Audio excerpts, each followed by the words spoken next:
చివరిగా చెప్తున్నాను ఈ మాట.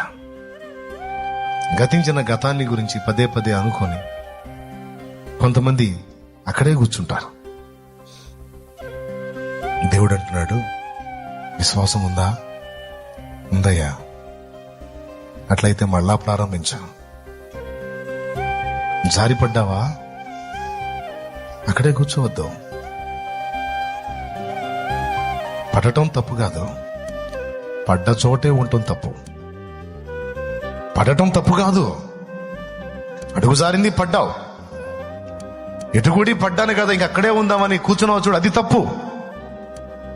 ఓడిపోవటం తప్పు కాదు, ఓటమిలోనే కూర్చుండిపోయావు చూడు, మళ్ళా గెలుపు కోసం ప్రయత్నించకుండా, అది తప్పు. లే, మళ్ళీ పోరాటం ప్రారంభించావు.